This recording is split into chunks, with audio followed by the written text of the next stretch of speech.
You know, that specific kind of exhaustion that comes from being a founder, Hmm. it's not just being physically tired, it's the whiplash. The whiplash. Yeah, you wake up at 6:00 a.m., ready to be Steve Jobs, visionary, strategic, ready to conquer the world. You have this huge picture in your head. Right. But by 9:30 a.m., you're resetting a password for a freelancer, you're fighting with QuickBooks, and you're trying to figure out why an EMIS campaign just bounced. You're not the CEO anymore. No, you're a glorified admin. It's the too many hats syndrome. Yeah, I mean, it is the universal tax on entrepreneurship. it is. You pay for your independence with your attention span. And honestly, it's why so many small businesses just stall. They don't fail because the idea is bad. They fail because the founder drowns in the shallow end of the pool. Exactly. And that is why I wanted to pull this specific source material for today's deep dive. It's a guide called The AI Entrepreneur: Scaling Efficiency and Insight. And look, I know what you're probably thinking. Oh, another AI conversation, but this isn't about, the singularity or robots taking our jobs or any of that sci-fi stuff. No, this is much more grounded. It's operational. It's practical. The whole premise is, what if you could actually clone yourself? Not biologically, obviously, but functionally. What if there were three of you? Right. One to do the grunt work, one to handle the creative side, and one, the real, you to actually steer the ship. And the source makes a really interesting distinction right off the bat. It argues we need to stop looking at AI as a novelty, Toy. like a toy, exactly, Yes. something to play with, and start viewing it as a capability expander. Capability expander. I like that. It sounds less like a gadget and more like a superpower. Think of it like a lever. It allows one person to lift a weight that used to take 10 people. And the source breaks this down into 5 pillars, or, 5 areas where this cloning actually happens. Busy work, content, scale, insight, and decision-making. So our mission today is to walk through these 5 pillars. And for everyone listening, I really want you to treat this like an audit of your own workday. Where are you bleeding time? Because the promise here is that you can stop that bleeding and actually start building. And the goal isn't just to work less. I think that's a big misconception people have about automation. The source is very clear. The goal is to shift from busy work to high-value tasks. Okay. It's about promotion. You're promoting yourself from the janitor of your business back to the CEO. Which brings us right to pillar 1. The source calls it the efficiency engine. And honestly, reading this section, it felt like they were describing my personal nightmares. The repetitive work. The soul-crushing stuff, yeah. The source lists things like drafting emails, summarizing meetings, outlining proposals, the stuff that has to get done, but it doesn't actually move the needle. Let's drill down on drafting emails for a second, because the source makes a subtle point that I think is brilliant. It's not just about the time it takes to type the words. Oh. It's the activation energy. Activation energy, you mean just getting the motivation to even start? Exactly that, the friction of starting. You stare at that blinking cursor. You worry about the tone. Is this too aggressive? Is it too casual? How do I say no nicely? Oh, that hesitation costs you 5 minutes before you've typed a single word. Right. And the source suggests AI eliminates that friction by giving you a bad first draft. A bad first draft. I love that idea. It just lowers the stakes completely. It gets you from 0 to 80% in an instant. You aren't writing, you're editing. And psychologically, it is so much easier for our brains to correct a robot's draft than to conjure a perfect email out of thin air. So you just look at it, go, that's a bit stiff, tweak it, and send. And you're done. You're reducing the cognitive load, not just the typing time. You're saving your decision-making battery for things that actually matter. Preserving your willpower. Precisely. The other example that really stood out was summarizing meetings. Because we've all been in that meeting where everyone nods, says, great meeting, and then 2 days later, nobody remembers who was supposed to do what. That's the insight decay. Yeah. It happens everywhere. The source highlights that AI acts as an impartial scribe. It doesn't get bored. It doesn't zone out when the conversation goes off on a tangent. It just captures the action items. But wait, isn't there a risk there? If I know the AI is summarizing it all, I might just stop paying attention myself. The source actually argues the opposite. It says, because you aren't frantically scribbling notes, you are actually free to listen. You can engage, look people in the eye, read the room, because the admin part of your brain is totally outsourced. That's a great point. It lets you be present. The text also mentions creating checklists, which sounds, super boring, but why did that make the list? Consistency. If you're a solopreneur, your processes are all in your head. You know how to onboard a client because you've done it 50 times. But if you want to scale, you need SOPs. You need it written down. The source points out AI can look at a task like, say, publish a podcast, and just generate a 15-step checklist based on best practices instantly. So it turns that tribal knowledge into a documented process. Yes. So we're clearing the decks. We're automating the emails, the summaries, the checklists. We've theoretically bought ourselves, what, an hour or two a day? At least. And you saved your creative energy. You aren't totally drained by noon. Okay, so now I have this energy back, I have some time. Naturally, I want to use it to grow the business. Which leads us right to pillar 2, the marketing multiplier. This is where we shift from defense to offense. Admin is defense, just keeping the lights on. Marketing is offense, it's growing the territory. And the source makes a pretty bold claim here. It says AI lets you create marketing content faster. But I have to play devil's advocate. We've all seen AI content that just, well, it sounds like AI. It's bland, generic. It uses words like delve and tapestry way too much. Yes, the robot voice. So how does the source address the quality issue? Because if I clone myself, but my clone is boring, nobody's going to listen. That is the crucial nuance in this section. The text explicitly warns against just churning out generic text. That's a trap. The key strategy it proposes is matching the brand voice. How? How do you teach a machine to sound like you? Context injection. You don't just say, write a post about coffee. You feed the tool your last 10 best emails. You show it your style. You say, analyze this voice, the humor, the sentence structure, the vocabulary, and now write the new post as this person. So you're basically training it on yourself. You're creating a digital style guide. You are teaching the clone how to speak.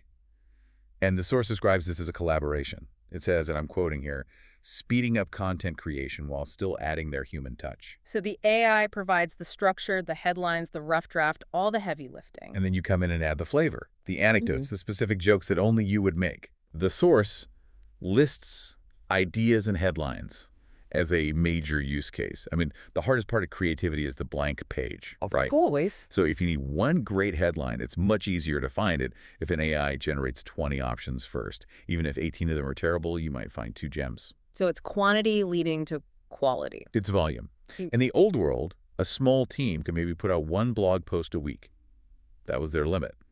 The source argues that with this multiplier approach, that same team can do a blog post, turn it into 5 social snippets, a newsletter, a video script. And a LinkedIn article, all in the same amount of time. Yes. That's massive. It creates a presence that feels so much larger than it is. Which brings us to a really interesting idea. If I'm doing the admin of a big team and I'm putting out the marketing of a big team, at what point do I stop looking like a small business? That is pillar 3. The source calls this the big business illusion. Illusion sounds a little bit like we're tricking people, like it's a cardboard facade. It's not about deception. It's about capability. It's about running a bigger business with a small team. Historically, there was a direct line. You want 24/7 customer support, you need 3 shifts of humans. You needed headcount, you needed HR, an office manager, a whole infrastructure. And that is the barrier to entry that is now just collapsing.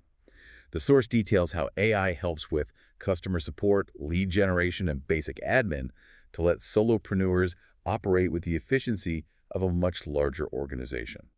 Let's paint a picture for the listener here. So a customer lands on your site at 2 in the morning. They ask a question in the chat. In the past, they wait until 9 a.m. By then, they've already bought from your competitor. They're gone. Right. But now... Now, an AI agent trained on your product data answers them instantly, accurately, and in your brand voice. It might even schedule a demo for you. So to the customer, you look like a huge enterprise with a night shift. But in reality, you're asleep. That is the leveling of the playing field the source talks about. It decouples revenue from headcount. That's a fundamental economic shift. You used to need people to scale. Now you need systems. It's wildly empowering. But okay, so far we've mostly talked about output. Drafting, creating, posting, supporting, that's all stuff going out into the world. Correct. And if we stop there, we just have a very fast, very loud business. But speed without direction is dangerous. You're just getting lost quicker. Exactly. Which brings us to pillar 4. And this is where the deep dive gets a bit more cerebral. We're moving from doing tasks to understanding things. The insight layer. The insight layer. Understand customers more deeply. That's the quote. Which, ironically, is something we always think humans are better at. Yeah. Empathy, understanding needs. How does an algorithm understand a customer's feelings better than I can? By overcoming human limitations. Think about it. You have 10 customer reviews, you can read them. You can spot the themes, you can feel the emotion. Sure, 10 is easy. But what if you have 10,000? Or survey data and support tickets and social media comments all flooding in at once. A human brain just cannot process that aggregate data. We have cognitive biases. Oh, absolutely. That one-star review will ruin my whole week. I'll obsess over it and ignore the 100 happy ones. That's the bias. The source explains that AI can scan all of that data objectively. It pulls out patterns in what customers need, worry about, and are excited by. Need, worry about, and are excited by. So it's basically sentiment analysis at a massive scale. Imagine you sell a fitness supplement. You think people buy it to build muscle. So your whole marketing angle is get ripped, but the AI scans 5,000 comments and tells you actually 60% of your customers mention joint pain relief in their positive reviews. Wow. That changes everything. That's not just a marketing tweak, that's a product pivot. It changes your marketing, your product roadmap, your tagline. You are no longer guessing. The source says this leads to better offers and messaging. You're hearing the whispers that get lost in all the noise. It's funny, we think of listening as a one-on-one thing, but this is listening to the whole crowd at once. And spotting the signal in that noise. It turns anecdotal evidence into statistical evidence. So we have the efficiency to do the work, the marketing to reach people, the infrastructure to look big, and the insight to know what they actually want. That leaves one final piece of the puzzle. What do we do with all this? Yeah. That's pillar 5, strategic decision-making, or, as the source puts it, make smarter business decisions. This feels like the top of the pyramid. It is. We're moving from the hands, which is the admin, to the voice, which is marketing, to the ears, insight, and now to the brain. The source mentions using data from sales, website, or campaign analytics. Now, I have Google Analytics. I have sales dashboards. I'll be honest, I rarely look at them. It's just rows and rows of numbers. It's intimidating. You're data-rich, but information poor. It's very common. We drown in data, but we start for wisdom. Yeah. The source says AI solves this by highlighting trends, risks, and opportunities. Can you give me an example? What's a risk an AI might spot that I'd miss?